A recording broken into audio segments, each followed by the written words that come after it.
तो जय हिंद दोस्तों, एक बार फिर से स्वागत है आपका अपने YouTube channel NS online classes में। पिछले क्लास में हम लोगों ने रासायनिक अभिक्रिया के प्रकार में दो प्रकारों को समझा था। पहले संयोजन अभिक्रिया, दूसरा वियोजन।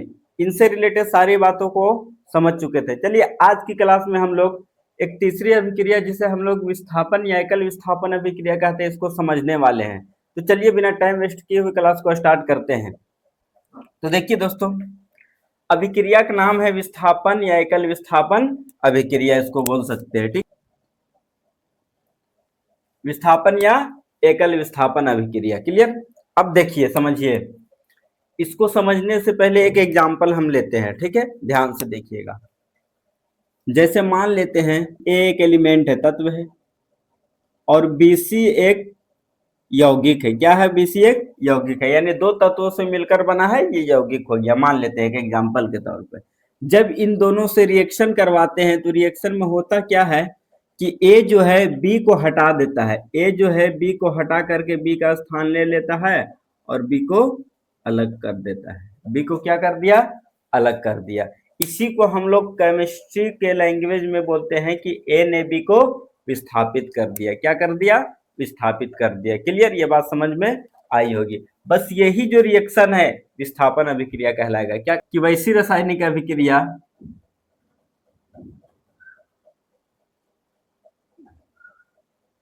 रासायनिक अभिक्रिया जिसमें एक तत्व किसी दूसरे तत्व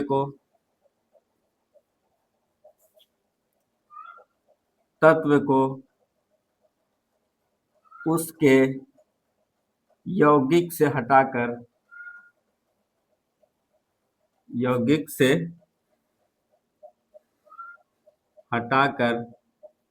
उसका स्थान खुद ले लेता है, उसे हम लोग क्या बोलते हैं? एकल विस्थापन अभिक्रिया या विस्थापन अभिक्रिया कहते हैं।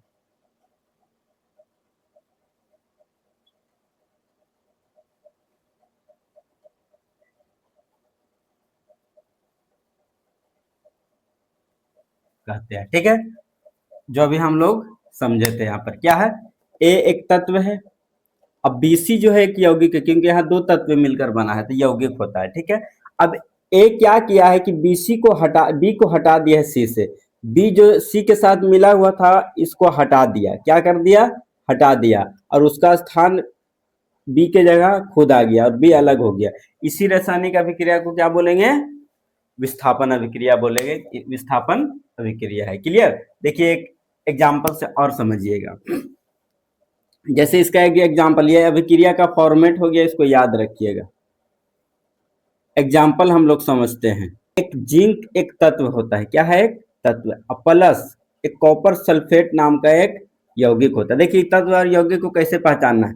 जब कोई अलग अलग दिखे आपको, ठीक है, अलग अलग दिखे तो उसको हम लोग तत्व बोलेंगे। जैसे लोहा है Fe, एफ और ई एक ही हो गया, ये लोहा का संकेत हो गया। एफ एक है, इसका मतलब ये तत्व हो गया। क्या हो गया? जेड एन ये जिंक का संकेत होता है तो एक तत्व है, लेकिन वही ZnSO4 हो जाता, यह एक यौगिक बन जाता, क्योंकि इसमें एक तत्व, दूसरा सल्फर और ऑक्सीजन, तीन तत्व है तो ये यौगिक हो गया। तत्वों को मिलकर के यौगिक बनता है। ये बात समझ में आ गई होगी। क्लियर? तो देखिए जिंक यहाँ एक तत्व है, दूसरा है एक यौगिक कॉपर सल्फेट। जब इस दोनों की अभिक्रिया करवाते हैं तो क्या होता है कि जिंक जो है ना, जिंक कॉपर को हटा देता है, जिंक कॉपर को हटा देता है, और सल्फर एसओ4 के साथ मिल करके एक यौगिक बना लेता है अपना परिवार, और उसके बाद कॉपर को क्या कर देता है? अलग कर देता है। सिंपल बात है कि जिंक जो है कॉपर सल्फेट से यौगिक से कॉपर को हटाया और उसका स्थान खुद ग्रहण कर लिया, कॉपर को हटा दिया। ये कैसा अभिक्रिया हो गया? एकल विस्थापन या विस्थापन अभिक्रिया हो। क्या बात समझ में आई? ये बिल्कुल वैसा ही हो गया कि जैसे कि देखिए एक लड़का है, ठीक है, अपना एक लड़की के साथ प्रेम कर रहा है, एक लड़का एक लड़की एक दूसरे से क्या कर रहा, प्रेम कर रहा, बढ़िया से, कोई दिक्कत नहीं, अभी कोई दिक्कत नहीं। लेकिन इसके बीच में एक नौकरी वाला लड़का आ गया। क्या आ गया? नौकरी वाला लड़का आ गया। अब बताइए, ये जो लड़की है, ये जो नया ये लड़का था पहले जो बेरोजगारिया था, बेरोजगार, क्या इसको लात मारवा देगा कि नहीं? मतलब ये नौकरी वाला लड़का इसको हटा देगा, बेरोजगार को हटा देगा। आई लड़की अब किसके साथ मिल जाएगी? नौकरी वाला। यानी ये जो इस प्रकार से रिएक्शन ऐसा होगा कि नौकरी वाला लड़का, नौकरी वाला प्लस लड़की, अब ये साथ हो जाएगा, प्लस जो लड़का है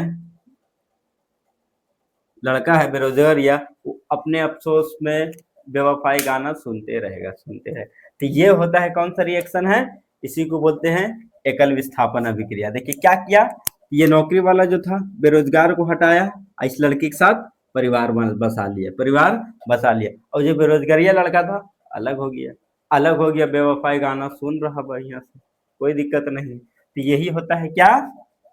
एकल विस्थापन अभिक्रिया। क्या ये बात समझ में आई? ये बिल्कुल आई होगी, क्लियर। तो इसमें हुआ क्या, देखिए अगर ध्यान से आप समझिएगा, ये सब अभिक्रिया में क्या होता है कि ये जो आया ये नौकरी वाला लड़का, ये बेरोजगार लड़का से मजबूत था कि नहीं? स्ट्रोंग था, धन से, तन से, मन से, तन से मन से ना हो लेकिन धन से मजबूत था, स्ट्रोंग था, तभी तो ये लड़की इस पर फिदा हुई, है कि नहीं? तो देखिए क्या होता है, बस वही रिएक्शन यहाँ पर होता है कि जिंक जो है कॉपर को हटाया क्यों? जिंक जो है कॉपर को क्यों हटाया? तो इसलिए हटाया क्योंकि जिंक जो है कॉपर से मजबूत है। क्या है? कॉपर से मजबूत, अधिक अभिक्रियाशील है। कैसा? अधिक अभिक्रियाशील। इसीलिए जिंक कॉपर को हटा दिया और उसके स्थान पर खुद आ गया, कॉपर अलग हो गया। हमेशा ये दुनिया का रीति रिवाज है कि कोई मजबूत आदमी कमजोर आदमी को उसके जायदाद से, ठीक है, उसके स्थान से दखल करके उसको हड़प लेता है। बस वही घटना यहाँ पर होती है। ये मजबूत था, कॉपर कमजोर था, जिंक बोला कॉपर को चलो हटो, निकलो यहाँ से, ये मेरा जायदाद है, कॉपर को हटा दिया, अलग कर दिया, जिंक उसके साथ जाकर के घर बना लिया। तो ये क्या कहलाता है? इसी को हम लोग बोलते हैं विस्थापन या एकल विस्थापन अभिक्रिया। उम्मीद करते हैं दोस्तों ये अभिक्रिया आप लोग को समझ में आए। और कुछ एग्जाम्पल याद रख सकते हैं, जैसे Fe प्लस CuSO4, जब ये दोनों रिएक्शन करवाते हैं तो FeSO4 का निर्माण होता है और कॉपर अलग हो जाता है, कॉपर अलग। फिर भी वही आपसे पूछे FeSC अधिक अभिक्रियाशील है, Fe ज्यादा अधिक अभिक्रियाशील होगा, तभी तो कॉपर को हटाया। ये अधिक अभिक्रियाशील है, ये कम था, इसीलिए इसको हटा दिया और उसका स्थान खुद ग्रहण कर लिया। ठीक है, कोई दिक्कत? कोई दिक्कत नहीं है। कौन ज्यादा अभिक्रियाशील कौन कम अभिक्रियाशील होगा, ये हम लोग जब क्रियाशीलता श्रेणी पढ़ेंगे तो उसमें समझेंगे। अभी समझना है कि जो जिसको हटा रहा वो तेज अभिक्रियाशील है, जो हट रहा वो कम अभिक्रियाशील है, ये बात याद रखिएगा। ये दोनों एग्जाम्पल आप रख सकते हैं, एग्जाम में पूछा जाता है। उम्मीद करता हूँ ये रिएक्शन समझ में आ गई होगी। तो चलिए आगे का रिएक्शन समझते हैं।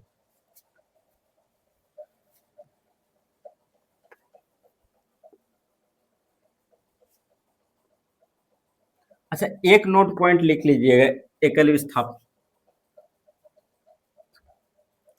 एकल विस्थापन से रिलेटेड एक नोट पॉइंट लिख लीजिएगा बेहतरीन तरीके से। क्या लिखिएगा कि एकल विस्थापन अभिक्रिया में क्या होता है कि अधिक अभिक्रियाशील, अधिक अभिक्रियाशील तत्व कम अभिक्रियाशील तत्व को, कम शील तत्व को उसके यौगिक से हटाता है, उसके यौगिक से हटाएगा, हटाएगा। कभी भी कम अभिक्रियाशील अधिक को नहीं हटाएगा, तो ये बात याद रखिएगा। ठीक है, जैसे आपसे पूछ ले जिंक प्लस CuSO4 से बनता है ZnSO4 और प्लस Cu, बोलेगा इसमें कौन तेज अभिक्रियाशील है? जिंक और कॉपर में, तो जिंक हटा रहा कॉपर को, इसका मतलब जिंक तेज अभिक्रियाशील है। क्लियर, ये बात समझ में आ गई होगी, तो इसको नोट कर लीजिएगा नोट में। ठीक है, तो चलिए अगला रिएक्शन समझते हैं दोस्तों, द्वितीय विस्थापन अभिक्रिया को समझ जाते हैं। द्वितीय विस्थापन अभिक्रिया, तो चौथा रिएक्शन है हैशटैग फॉर द्विवी विस्थापन अभिक्रिया। इसी को हम लोग बोलते हैं उभय विस्थापन। क्लियर, ये बात याद रखिएगा। अंग्रेजी में बोला जाता है, इसको बोलते हैं डबल डिस्प्लेसमेंट। Double displacement. अब देखिए, रटना नहीं है। देखिए, एकल विस्थापन में क्या होता था कि एक एकल विस्थापन, अभी एग्जांपल लिए थे ये वाला CuSO4 वाला, क्या बना था ZnSO4 प्लस Cu बना था। एकल विस्थापन में क्या होता था कि तेज अभिक्रियाशील केवल कमजोर को हटाता था। ये इसको हटा दिया क्योंकि ये अधिक अभिक्रियाशील मजबूत है, बहादुर है। कमजोर को हटा करके उसका घर को हड़प लिया। ये हो गया रिएक्शन, ठीक है। इसको एकल विस्थापन, केवल ए को हटाया, मजबूत कमजोर को हटा दिया। लेकिन द्विवीय विस्थापन में वैसा बात नहीं होता है। द्विवीय विस्थापन में क्या होता है कि साझेदारी का काम होता है। किसका काम होता है? साझेदारी का काम होता है, मतलब आदान प्रदान का काम होता है। क्या होता है कि तुम हमको दे दो अपना तत्व, तो हम तुमको दे देंगे। मतलब इसमें क्या होता है, तो देखिए एक एग्जाम्पल से समझिए। जैसे मान लेते हैं यहाँ पर कि ए बी एक यौगिक है। क्या है? एक यौगिक है। प्लस दूसरा यौगिक जो है CD मानते हैं। क्या है? CD। अब कि ये तत्व बोलेगा इसको C को कि हमको अपना स्थान दे दो, यानी अपना जायदाद हमरे नाम कर दो, हम अपना जायदाद आपके नाम कर देते हैं। इस प्रकार से यहाँ पर जो रिएक्शन होगा वो बनेगा, C जो चलाएगा A के जगह तो यहाँ CB बन जाएगा। अब प्लस ए जो चल जाएगा सी के जगह तो यहाँ एडी बन जाएगा। क्या बन जाएगा? एडी बन जाएगा। क्या इसमें कोई किसी को हटाया? क्या इसमें कोई मजबूत और कमजोर की बात हुई? तो जी बिल्कुल नहीं। यहाँ पर आदान प्रदान का बात हुआ। किसका बात हुआ? एक्सचेंज का बात हुआ, साझेदारी का बात हुआ। ठीक है, कि हम तुमको देते हैं, तुम हमको दे दो।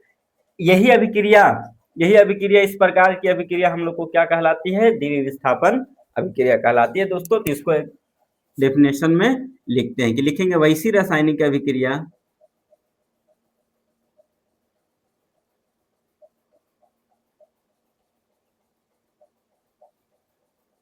अभिक्रिया जिसमें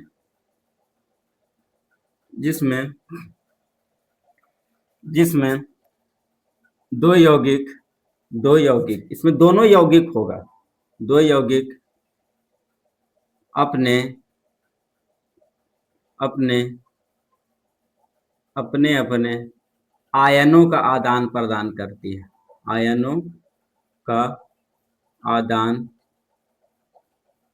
प्रदान करके करके दो नए यौगिक का निर्माण करता है। दो नए यौगिक का निर्माण करता है।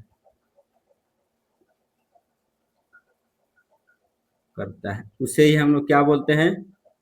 द्विवीय विस्थापन अभिक्रिया कहते हैं।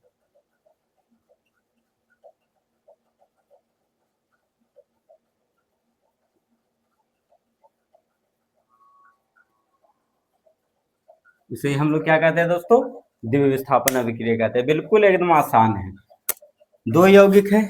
देखिए हम समझाए थे कि अगर दो तत्व मिला हुआ तो यौगिक है। दो या दो से अधिक तत्व जब मिलता है तो यौगिक का निर्माण होता है। तो एक तत्व ए दूसरा तत्व बी दोनों मिला यौगिक बना। एक तत्व सी या दूसरा डी दोनों मिला तो यौगिक बना। ये दोनों यौगिक, ये दोनों यौगिक।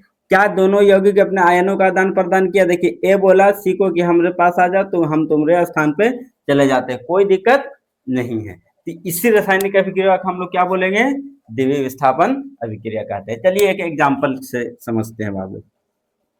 जैसे मान लेते हैं कि एक अभिक्रिया है, एक यौगिक है HCl प्लस दूसरा एक और यौगिक है NaOH बोलते हैं। ठीक है, इसको हाइड्रोक्लोरिक एसिड बोलते हैं, इसको सोडियम हाइड्रोक्साइड बोला जाता है। ठीक है, अगर ये दोनों को रिएक्शन करवाते हैं तो होता क्या है कि ध्यान से समझिएगा, ये जो बना हुआ है दोनों, ये आयनिक यौगिक का एग्जाम्पल होता है। कौन सा यौगिक है? आयनिक यौगिक। ये भी आयनिक यौगिक होता है। आयनिक यौगिक में क्या होता है? दो आयन होते हैं। क्या होते हैं?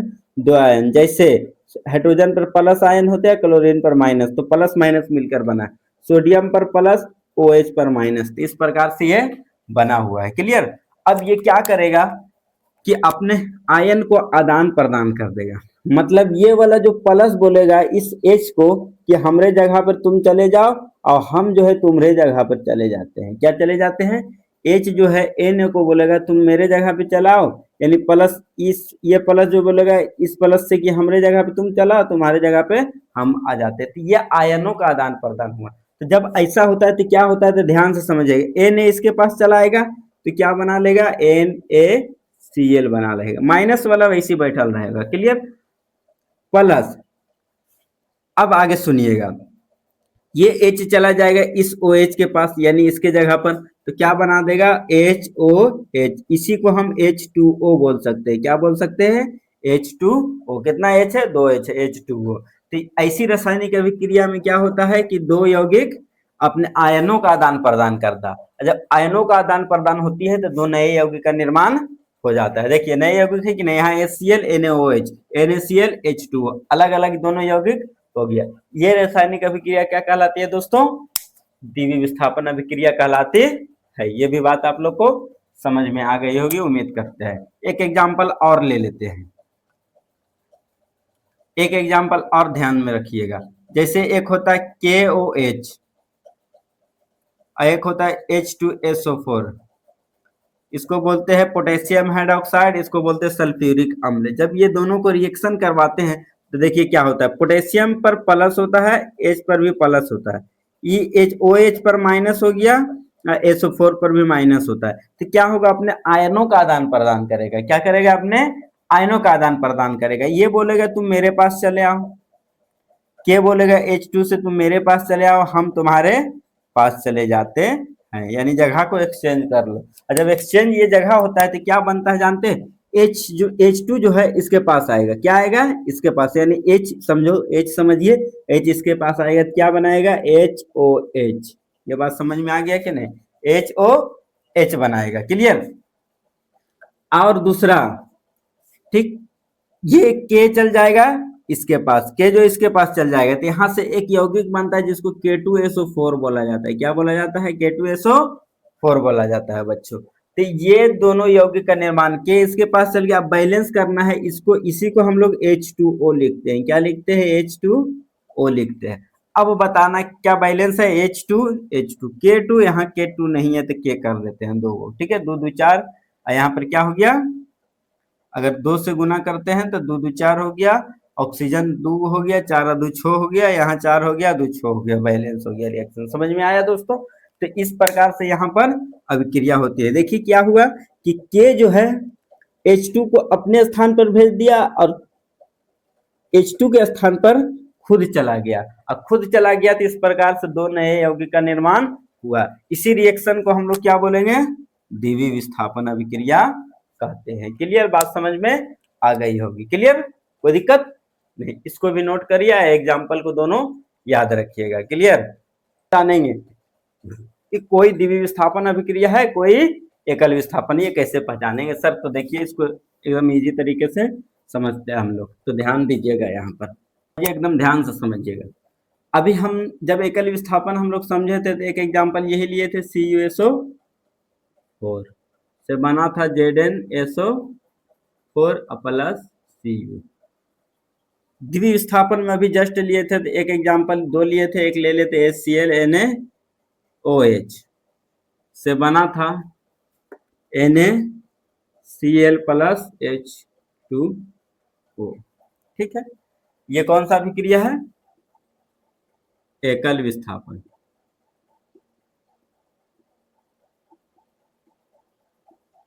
ये कौन सा अभिक्रिया है? द्वितीय विस्थापन। द्वितीय विस्थापन। क्या ये दोनों बात समझ में आ रही है? अगर समझ में आ रही है तो थम्स अप करना, लाइक करना वीडियो को। क्लियर। तो देखिए दोस्तों, समझिए ध्यान से। अगर ये रिएक्शन में हम लोग देखेंगे तो यह एक एलिमेंट है, अर्थात तत्व है। ये क्या है? एक तत्व है। क्लियर। और ये एक यौगिक है। क्या है? ये यौगिक है। क्यों? क्योंकि ये दो या दो से अधिक तत्व से मिलकर बना। एक तत्व कॉपर हो गया, एक तत्व सल्फर हो गया, एक तत्व ऑक्सीजन हो गया। तीन तत्व से मिलकर बना एक यौगिक हो गया। लेकिन यहाँ एक केवल एक अकेला है तो इसको ही तत्व बोलेंगे। ये भी यौगिक, ये तत्व। अगर एकल विस्थापन की पहचान समझेंगे तो ध्यान से आप लोग समझिएगा कि अभिकारक जो साइड होगा, अभिकारक के साइड जो होगा, एक तत्व हमेशा रहेगा और एक यौगिक रहेगा। क्लियर? एक तत्व और एक यौगिक, ये बात याद रखिएगा। अभिकारक के तरफ एक तत्व एक यौगिक, जस्ट सेम होगा प्रतिफल के तरफ, एक तत्व एक यौगिक, इससे अधिक नहीं हो सकता है। प्रतिफल की तरफ भी एक तत्व एक यौगिक होगा, अभिकारक की तरफ भी वही होगा, प्रतिफल की तरफ भी एक तत्व एक यौगिक होगा। जब ऐसा अभिक्रिया आपको दिखे कि एक तत्व एक यौगिक अभिकारक की तरफ भी और प्रतिफल की तरफ भी एक तत्व एक यौगिक, तो उसको हम लोग क्या आग बंद करके मार देंगे? एकल विस्थापन मार देंगे। आग बंद के टिक कर देंगे, एकल विस्थापन। बस दोनों तरफ दो दो होगा, एक तत्व एक यौगिक, एक तत्व एक यौगिक, इसके अलावा कभी नहीं कुछ होगा। तीन गो हो ही नहीं सकता है, तीन नहीं हो सकता है। क्लियर?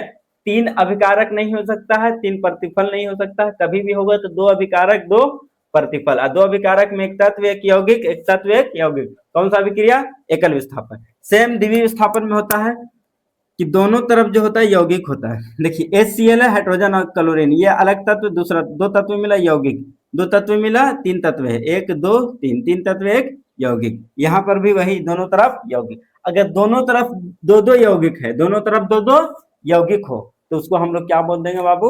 द्विवीय विस्थापन अभिक्रिया बोल देंगे। क्या बोल देंगे?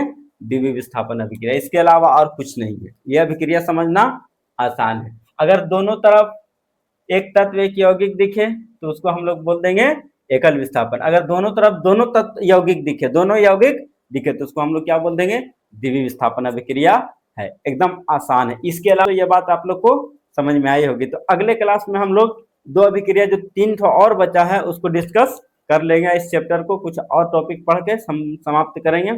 तो अगर अच्छा लगा हो वीडियो तो हमारे चैनल को सब्सक्राइब करिए, हमें सपोर्ट करिएगा दोस्तों। मिलते हैं एक धमाकेदार वीडियो में, तब तक के लिए जय हिंद, जय भारत।